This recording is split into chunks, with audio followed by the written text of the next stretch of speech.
I had a new editor. I'd been writing for quite a long time and not with any commercial success, but I had a new editor who had decided that series detective novels weren't going to sell anymore. So she wanted me to do something different. I would have done anything, I was a hack, I would have done anything. And she wanted a big standalone psychological novel, no detective in it. So I started writing, and I did have an idea of three women doing an environmental survey up in the Northumberland Hills before the creation of a big new quarry. And so one of them would be an ornithologist, and one would be a botanist, and one would look at the birds and look at the butterflies and the animals. So there they are. There are three people, three women. I'm going to kill one of them off. I'm not moving that far from the genre. But I got stuck because I never plot in advance. And I was writing a funeral scene. And it was Raymond Chandler who said, if you're stuck with a book, have a guy burst through a door with a gun.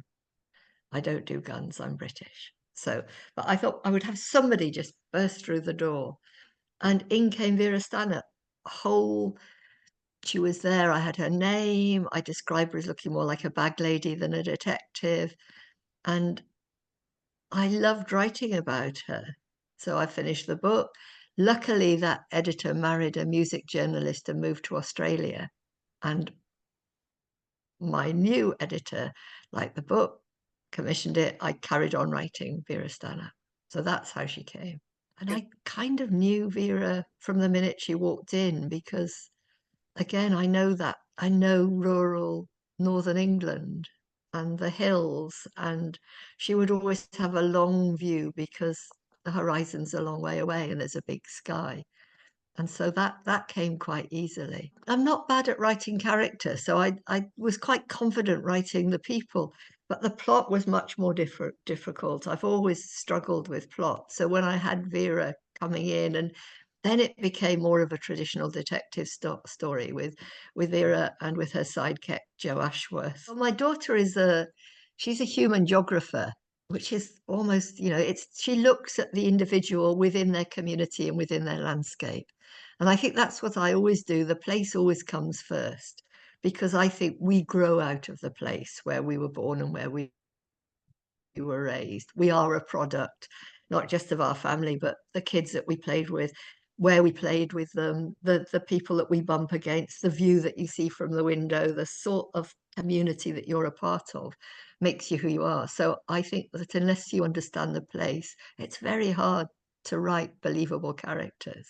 I suppose with Vera, because she's a woman of a certain age. Women of certain age who aren't beautiful are often listened to. They're not often seen. They're kind of there in the background, taken for granted.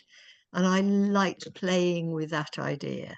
And in The Dark Wives, it's also about kids who aren't listened to and aren't seen, kids from troubled backgrounds who've had a tough time, who are maybe a bit aggressive at school, who are fighting to find their place in the world. And I think I liked in writing that with The Dark Wives because Vera becomes so involved in the case because she can recognize that the missing child, Chloe Spence, is in a sense very like her, overlooked, uncared for, neglected. Rosie Bell came because I'd killed off one of the team, and Vera was mourning and was grieving for the team member that had died. And so I wanted somebody new, but somebody very different. So someone quite vibrant and a city lass. Newcastle's a party city, there are bars and clubs down on the quayside, and people come from all over the country because it's known as a party city. So they come for their stag do's and their hen nights, and you see them wandering around with very few clothes and quite a lot of makeup if you're a young woman. And I wanted Rosie to be one of those people, but very bright, very sparky, a kind of foil for Vera. And in the past, maybe Vera would have resented her because she's challenging and she's bright, but because she feels guilt about what happened to the previous team member, she tries to be much more accommodating with Rosie than she might otherwise be. My fairy godmother, the person who found Vera in a charity shop and decided to option the series, was called Elaine Collins, and she's a great reader. And we spent quite a lot of time together just talking, and with the lead script writer on Vera. Brenda too is a great reader. Brenda Blethyn, she's an Oscar twice been nominated for an Oscar, so is a great actor, but she reads. And so she reads not just the script, but the books. And I think that now she's so close to my Vera, and we talk about her as our Vera. I've just been so lucky with her. She really gets it. She understands it. She knows the character. It's like having a representative on set. Sometimes I'll get a little text say, got this new writer. He wants me to do this. I don't think our Vera would do that, do you?